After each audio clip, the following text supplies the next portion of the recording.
Hey everyone, Matt here from Docs Running, and today we're going to do a comparison review of the Saucony Tempus 2 and the Brooks Hyperion GTS 2. Now these are both stability performance shoes, and they are the last two left on the market. There's a couple that left a couple years ago. If you are someone that can handle maybe stable neutral, there are some more options out there in the super shoe realm. But if you really need stability, these two are it for running faster, for doing workouts, and for certainly doing races.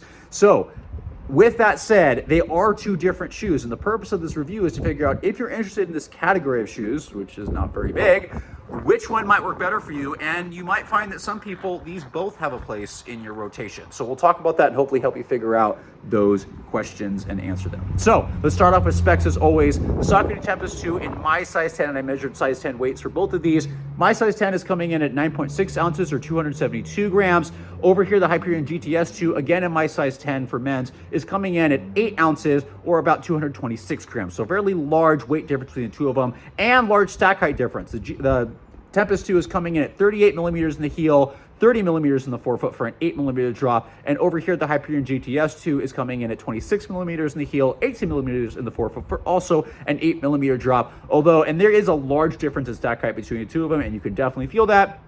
I don't always know if Brooks includes the measurement of the insole, so that might just be a teeny bit higher. But the Hyperion GTS 2 is more of your traditional racing workout lightweight shoe. There's not a super foam. The DNA Flash midsole feels good. It's got a little bit of softness to it, but it's definitely got doesn't have that super bouncy midsole that you're going to be used to if you've been using any of the super shoes out there. Has much better groundedness. Really responds very well for really faster efforts, especially if you're trying to run a little bit more naturally. And there are times where I've been using this quite a bit if I've just felt like I'm overdoing the super shoe kind of stuff and I want something that still has a little bit more stability for faster, especially track work. The Hyperion GTS is going to be the better option. The Tempus 2 is more of your like kind of traditional training type stack height. It's the, I say max stack height with 38 millimeters, but that's actually fairly normal now. What's different with the Tempus 2 compared to the GTS is that it's got a super foam in it. It's got the Power Run PB, which feels like early generation Power Run BB. It doesn't feel like the Pro 4 or the Speed 4 that have been out recently. Feels a little bit firmer, but it's definitely got a lot more bounce. So a little bit softer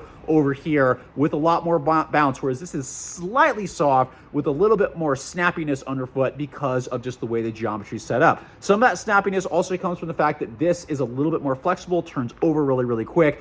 The Tempus is a little bit less flexible just because there's more material underfoot, and there's that slightly firmer layer of Power Run in this midsole to create those the guide frame in here. And so that just makes this a little bit more stiff and rolls a little bit better compared to needing a little bit more foot strength over here to actually snap off. So like I said, the Hyperion GTS 2, because of that, feels better at like those 5K, 10K efforts. When I'm running shorter and faster, this one feels really good. When I'm running longer, like long runs or doing tempo runs or faster, longer workouts, the Tempus 2 really feels better out of the two of them. And if I only could use these two for racing, if 5K, 10K, I would definitely pick the Hyperion GTS 2. If I was doing half or full marathon, I would definitely choose the Tempus 2 just because it's got more cushioning, got that more like economical bounce, is going to help me go longer. So really kind of different distances between the two of them. That said, despite the different distances, both of them actually have excellent durability. I've got about 40, 50 miles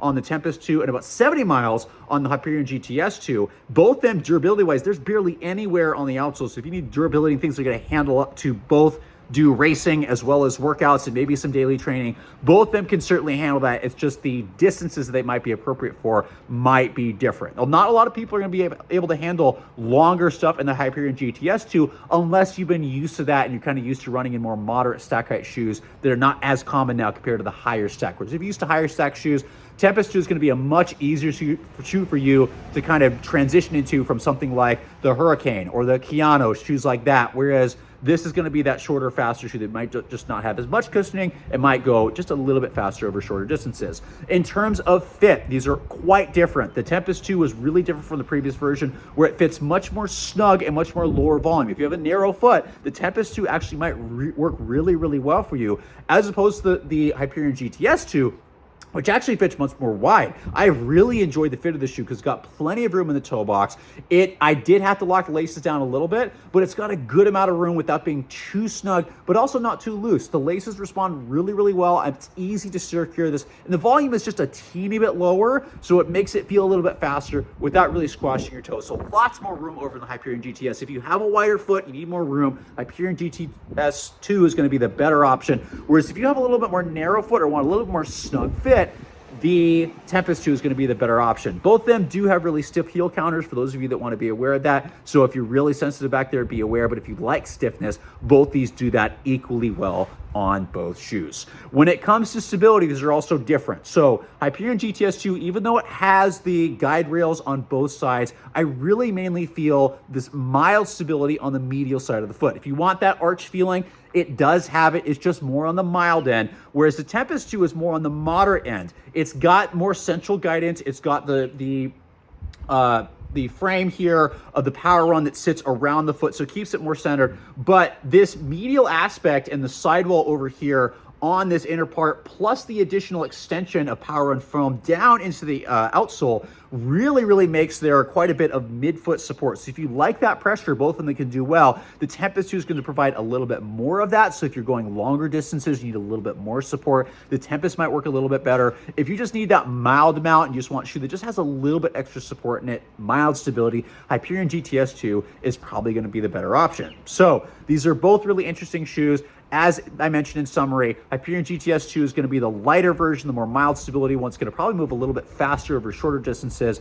The Tempus 2 is going to be more of your half to full marathon, longer run, longer workout shoe, tempo run shoe that has that power run PB that's going to give you a little bit more bounce there. And again, like I said, these are really two of the major options for stability, faster running. I wish there was more stuff. There's stuff like the DS Trainer / Racer that disappeared recently. There's some other options that are kind of sitting in the training realm that we'll talk about. We talk about globally shoes that you can run faster and if you have stability. But for the lightest stuff, these are the two major options. If I missed anything or if there's something coming out that I don't know about, please comment below and let me know if I'm missing something. And also know, have you tried both these? Let me know if you agree or disagree. And if you have any additional questions that might be able to answer by myself or others, because as always, these videos are meant to help you and help you make better decisions about what you put on your feet.